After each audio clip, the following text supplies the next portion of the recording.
जय श्री राम। हमारे समाज में बहुत सारी कुरीतियाँ हैं, लेकिन उनमें से शादी में होने वाली जो फिजूल खर्ची है, वह बहुत विशेष है, क्योंकि इससे मध्यम वर्गीय और जो निम्न मध्यम वर्गीय परिवार है, वह निरंतर कर्ज के बोझ तले दबता जा रहा है। भारत में शादी में होने वाले जो खर्च है, बहुत सारे छोटे देशों की जीडीपी से भी ज़्यादा होते हैं। सनातन धर्म में जन्म से मृत्यु पर्यंत 16 संस्कार होते हैं, उसमें से जो विवाह भी एक महत्वपूर्ण संस्कार होता है, जो कि देखेंगे कि अब वह एक इवेंट के रूप में बनते जा रहा है।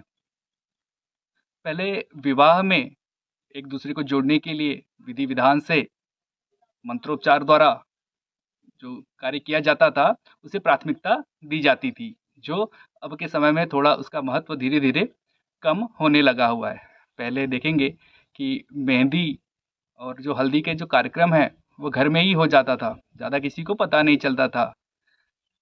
लड़के-लड़कियाँ पुराने वस्त्रों को पहनते थे और घर में कार्यक्रम हो जाता था। एक ही मंडप में शादी के सारे रीति-रिवाज पूरे हो जाते थे और उसका जो लड़के-लड़कियों का दाम्पत्य जीवन भी अब की अपेक्षा पहले काफ़ी सुखी रहता था।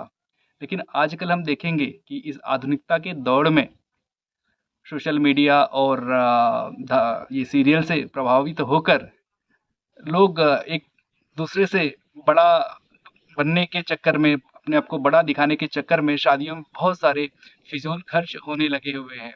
आप देखेंगे कि हल्दी और मंडप के लिए अलग से मंडप बनाए जाने लगे हुए हैं। हल्दी के लिए ही विशेष पीले कलर के कपड़े आने लगे हैं, जिसका ये खर्च हम देखेंगे कि 8-10 हज़ार हो गया है, जो पहले ऐसा नहीं होता था।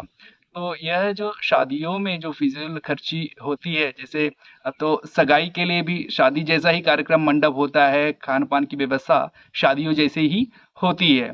तो यह धीरे-धीरे जो हम सीरियल से प्रभावित होकर जो नए-नए चीज़ें हम जोड़ते जा रहे हैं, यह शादी के खर्च को बहुत बढ़ा देता है। तो जो व्यक्ति इसके लिए संपन्न हैं, उनके लिए तो ठीक है, लेकिन जो मध्यम वर्गीय और निम्न मध्यम वर्गीय परिवार के बच्चे भी उन्हें देख के धीरे-धीरे ये सारे कार्य करने लगे हैं, जिससे पिता पर इस आर्थिक बोझ का संकट बहुत बढ़ते जा रहा है। इन जो फिजूल खर्च है, इसको कम करके अगर वह जो निधि है, लड़के-लड़कियों के नाम पे जमा कर दें, तो उनके भविष्य में काफ़ी उनको मदद होगी उससे।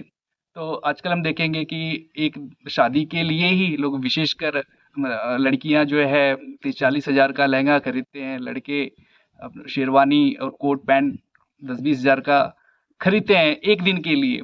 तो यह एक दिन के लिए ही हमें यूज़ करना होता है, तो हम किराए पर भी ले सकते हैं और उसके बाद में तो इसका यूज़ होता नहीं है। और ये जो हल्दी और मेहंदी की रस्म है, उसको भी हम खर्च उसका कम कर सकते हैं। आजकल देखेंगे कि दिखावे के लिए एक दूसरे से अपने आप को बड़ा दिखाने के लिए शादियों में लोग 20-25 गाड़ियाँ करते हैं। तो 20-25 गाड़ियाँ करने से आपको कोई अंबानी, अडानी नहीं समझने लगेगा। आपको यह हमेशा ध्यान में रखना चाहिए कि आप मध्यम वर्गीय, निम्न वर्गीय परिवार से हैं।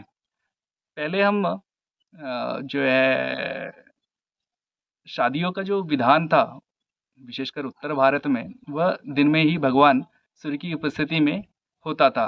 चूँकि उत्तर भारत में मुगलों का वर्चस्व बहुत था, तो शादियाँ जब दिन में होती थी, तो विदाई के उपरांत बहुत सारी लूट-पाट की घटनाएँ होती थी। जो गहने लूट लिए जाते थे, कई बार तो वधू को भी लूट लिया जाता था। तो यह जो इस लूट-पाट से बचने के लिए रात में विवाह की प्रथा शुरुआत हुई, ताकि लोगों को ज़्यादा पता न चले और बिना लूट-पाट के शादी संपन्न हो जाए। तो यह जो रात्रि में शादी का जो विधान हो गया, तो अभी भी हम देखेंगे कि उत्तर भारत में यह अभी भी ऐसे ही चल रहा है, जिसे अब परिवर्तन की आवश्यकता है। हम देखेंगे कि जहाँ जिन राज्यों पे मुगलों का वर्चस्व कम था या नहीं थे, जैसे कि महाराष्ट्र और दक्षिण भारत में, वहाँ पे अभी भी दिन में ही शादियाँ होती हैं। और एक चीज़